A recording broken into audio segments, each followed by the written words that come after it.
Imagina que depois de uma certa idade você tem que abandonar tudo que você conquistou, os seus bens, o seu conforto, o seu lar, para ir para um acampamento de proteção, porque você não se sente mais segura, porque você pode ser caçada a qualquer momento, ser torturada e queimada viva. Porque na mente das pessoas ao seu redor existe uma chance muito real de você ser uma bruxa. E não apenas isso, mas os seus próprios familiares podem te acusar de bruxaria simplesmente por querer herdar os seus bens. As rádios vão comunicar às pessoas sobre como identificar bruxas.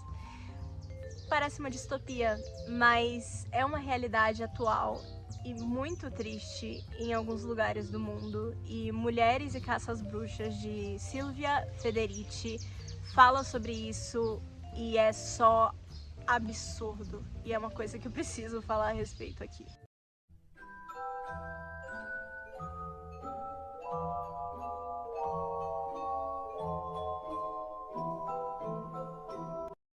Para quem não me conhece, sejam muito bem-vindos. Eu sou a Yara, eu falo sobre livros, bruxaria e deuses gregos.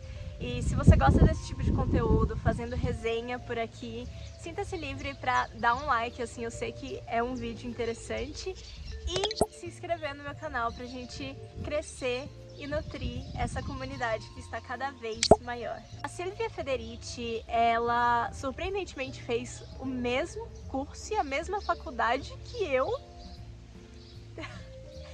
Que loucura é essa? Tipo assim, eu tava lendo um livro que eu achei extremamente interessante e aí eu percebi que, meu Deus, ela fez literalmente o mesmo curso e a mesma faculdade que eu.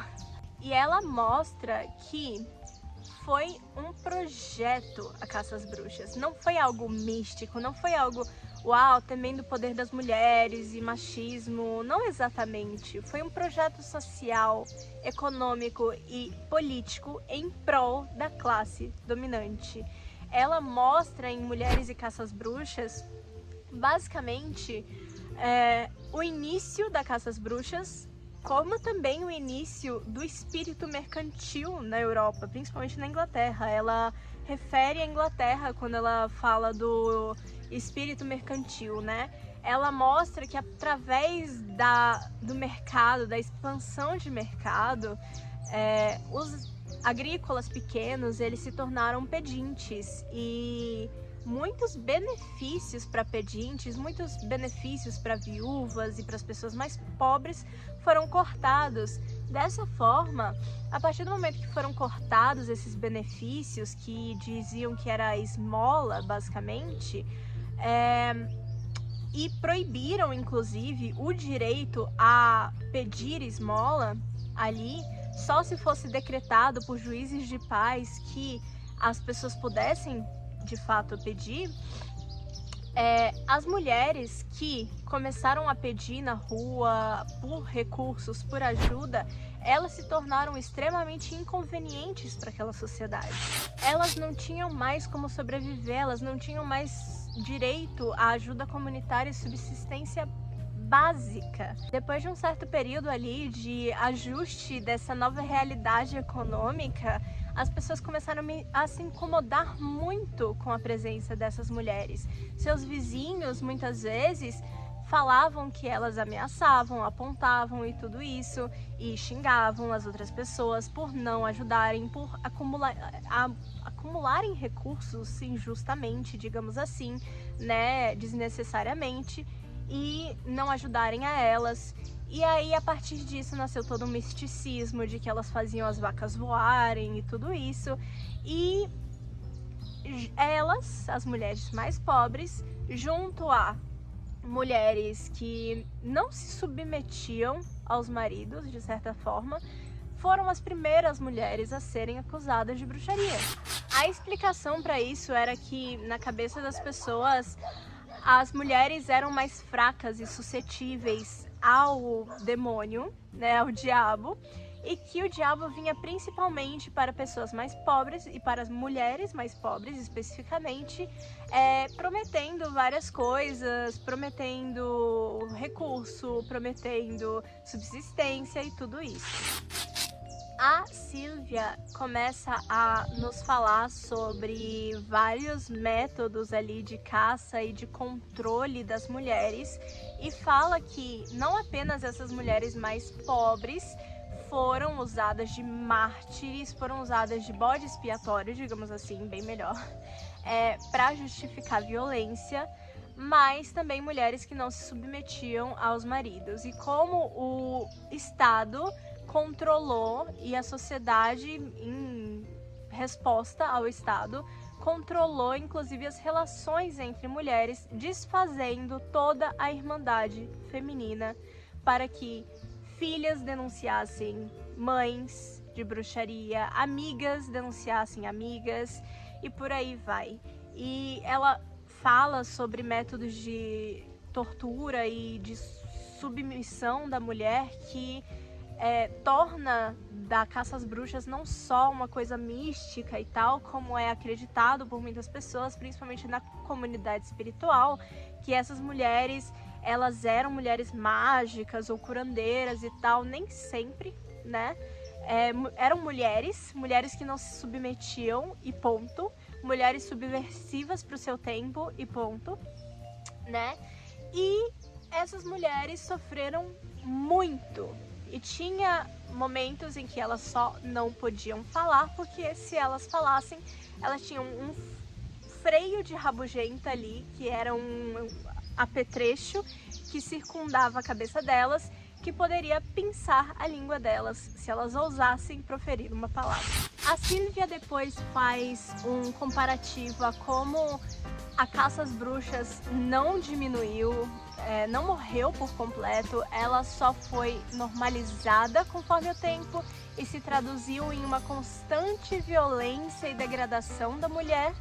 E não apenas isso, mas literais caças a bruxas são feitas em lugares específicos da África, como Uganda, Camarões, África do Sul após o Apartheid e principalmente Gana.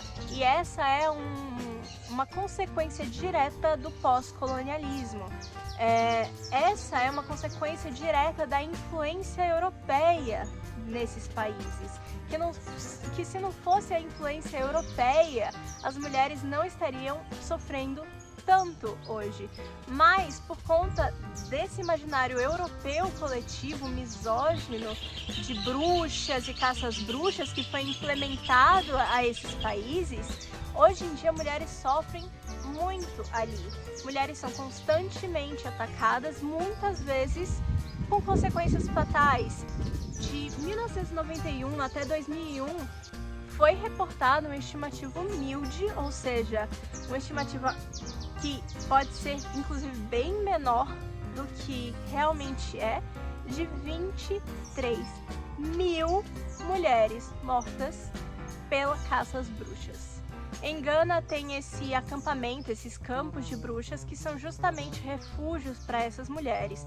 E a Silvia fala sobre como essas mulheres muitas vezes elas são mulheres mais velhas que possuem algum bem, nem que seja uma televisão, uma rádio, que os jovens estão loucos para usufruir por conta da crise econômica, justamente da expansão de mercado e justamente da economia europeia que foi implementada na África. Que antes as comunidades se sustentavam de certa forma, a economia local de cada comunidade era algo forte e aí a economia das comunidades foi quebrada em prol do capitalismo.